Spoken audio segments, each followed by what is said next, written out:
Most people try to get ahead in life by doing normal things, like working hard or pretending to work hard, while quietly hoping no one notices. But every so often, you hear about someone who looks at the same rules as everyone else and somehow treats them like optional guidelines, the way you treat a salad on the side of a cheeseburger.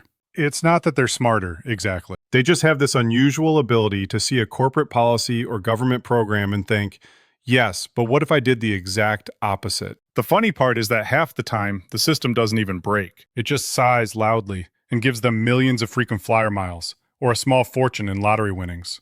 So today, we're looking at the people who didn't just beat the system, they walked around it, waved politely, and kept going. If that sounds interesting, feel free to like the video and subscribe. It helps me pretend I know what I'm doing. Number 1.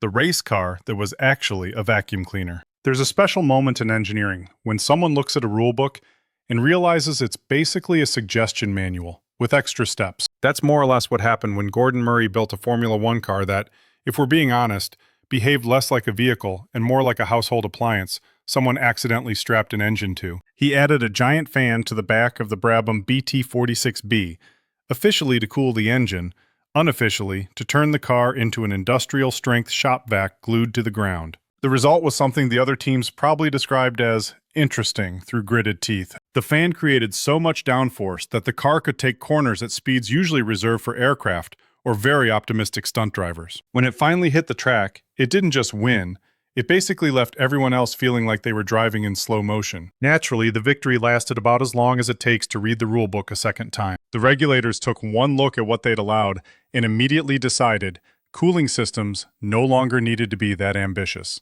But for one race at least, someone managed to beat the entire sport simply by adding a fan large enough to double as a leaf blower. Number 2.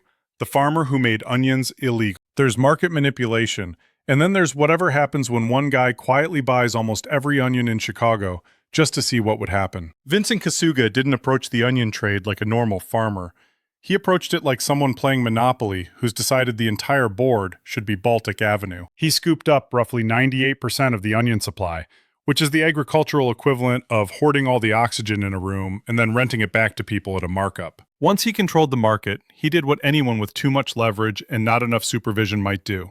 He pushed prices way up, watched everyone panic, and then flipped the whole thing by dumping his stockpile back onto the market. The price collapsed so fast that a bag of onions became cheaper than the bag itself, which is usually a sign the universe is trying to send a message. Farmers went bankrupt, warehouses overflowed, and the Chicago River briefly became a floating onion soup experiment no one asked for. The chaos got so bad that the government eventually stepped in and made onion futures trading illegal. Not unethical or suspicious, just flat out illegal.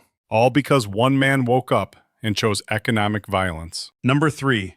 The man who invented an infinite money glitch. Every so often, a government program rolls out that feels like it was designed by someone who assumed nobody would actually use it. The US Mint's $1 coin promotion was a perfect example. They sold coins at face value, shipped them for free, and apparently never stopped to think, wait, why would anyone want heavy metal discs delivered to their house? Which, in hindsight, was an important question. Travel hackers took one look at this system and treated it like a magic trick with the instructions printed on the box.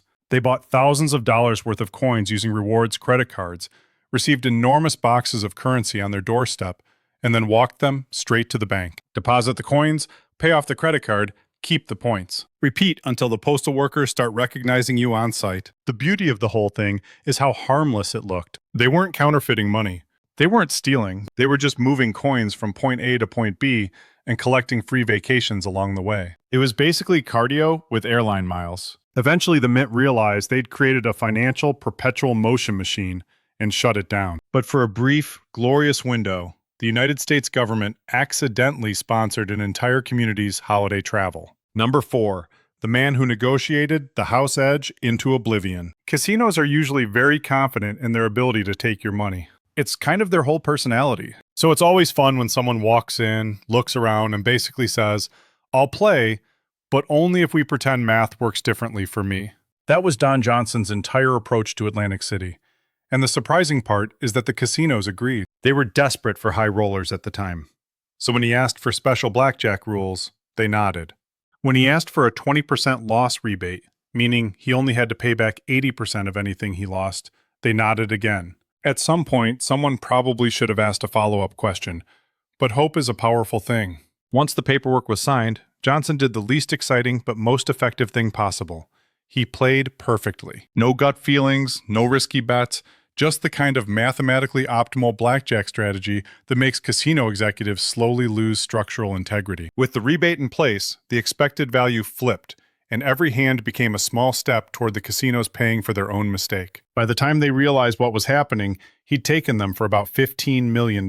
One casino even fired its CEO, which is usually how you know the evening didn't go well. And the best part is that Johnson didn't break any rules.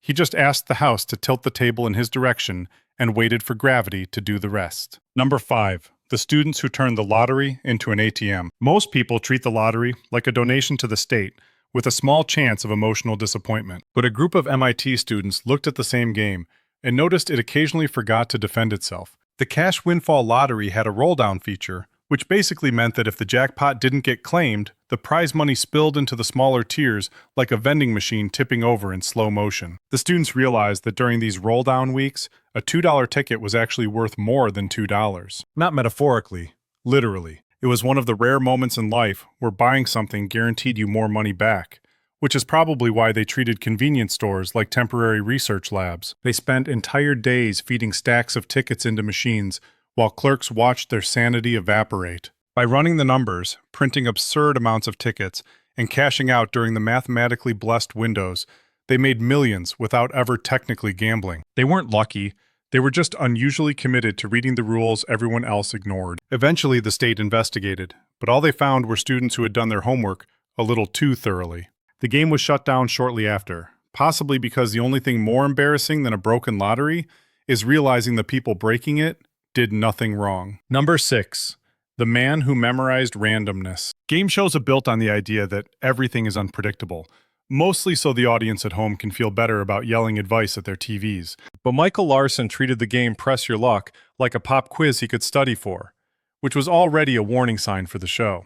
He spent months recording episodes on a VCR, pausing and rewinding until he realized the random flashing board wasn't really random at all. It cycled through a handful of patterns, predictable enough that someone with enough time and enough boredom could map the whole thing out. And that's exactly what he did. When he finally appeared on the show, Larson didn't play like a normal contestant. He waited for the exact frame where his preferred square lit up, hit the buzzer, and repeated the process with the calm focus of someone typing in cheat codes on an old video game. The control room apparently descended into panic, trying to figure out if he had psychic powers or was using some kind of illegal magnet, because no one had considered the possibility that he just watched TV too closely. Larson walked away with over $110,000, and the show walked away with a new understanding that if you broadcast a pattern long enough, someone will eventually memorize it. CBS quietly rewrote the board afterward, presumably while trying not to think too hard about how their randomizer lost to an unemployed ice cream truck driver with a VCR. Number 7. The man who conquered the sky with pudding. There's frugal, and then there's buy 12,000 cups of pudding because the airline loyalty program didn't think anyone would do that. David Phillips fell firmly into the second category. Most people see a grocery store promotion and think, neat, I might save $1. David saw the same promotion and apparently thought, yes, this is how I will achieve flight-based immortality. The deal was simple. Buy certain products, mail in the barcodes, get airline miles. What the marketing team didn't anticipate was someone finding pudding cups so cheap that the return on investment was basically a physics glitch. David loaded his minivan with so much dessert it probably developed self-awareness, then realized peeling thousands of labels by hand would take roughly the rest of his natural life. So he did something even smarter. He donated the pudding to a charity who removed the barcodes for him. He got free labor, a tax deduction, and a mountain of miles that would make a frequent flyer executive break out in hives. By the end, he'd spent a few $1,000s to earn well over 1 million miles, enough to fly around the planet dozens of times without ever tasting a spoonful of the pudding that made it possible. It didn't take long for the airline to close the loophole, probably after someone asked why their most loyal customer was actually a man who just really liked arbitrage. Number 8. The man who treated a Boeing 747 like an Uber. Some people collect frequent flyer miles. Stephen Rothstein collected entire flights, the way other people collect receipts they're too scared to throw away. When American Airlines offered a lifetime unlimited first-class pass for a flat fee, Most people assumed it was a fancy novelty. Stephen assumed it was a challenge, and once he had the pass in hand, he used it with the enthusiasm of someone who had just unlocked fast travel in real life. He didn't just fly a lot. He treated the sky like his personal commute. London for a sandwich, home the same day. A casual hop to wherever, just because he could. He even booked extra seats for his luggage, which is the aviation equivalent of buying your backpack its own Netflix profile. Over the years, he racked up around 30 million miles, which is either impressive or concerning, depending on how you feel about sitting for long periods of time. From the airline's perspective, though, it was a slow-motion financial horror movie. Every one of his flights cost them money, and every time he booked another trip, someone in accounting probably stared quietly into the middle distance. Eventually, they canceled his pass and accused him of abusing the system, which is a bold claim to make about something literally advertised as unlimited. Stephen pushed back, because of course he did. And honestly, you can't blame him. If someone sells you infinity, it's a bit strange for them to get upset when you actually use it. It's funny how a handful of people can take systems the rest of us treat as fixed and show they're basically held together with tape and polite assumptions. And honestly, it makes you wonder how many rules in your own life you've never questioned simply because they looked official enough. There's a kind of quiet comfort in realizing the world is a lot flimsier than it pretends to be, and most of the time, things only work because nobody bothers to poke them. Anyway, once you start noticing these little gaps, it's hard not to look around and see what else you've been taking for granted. Bodies do the same thing, in their own unsettling way, handling chaos behind the scenes while hoping you never ask too many questions. Which is why it might be worth looking at the strange, slightly gross things your body does every night, just to keep you alive. It's all part of the same mystery, so we might as well keep going.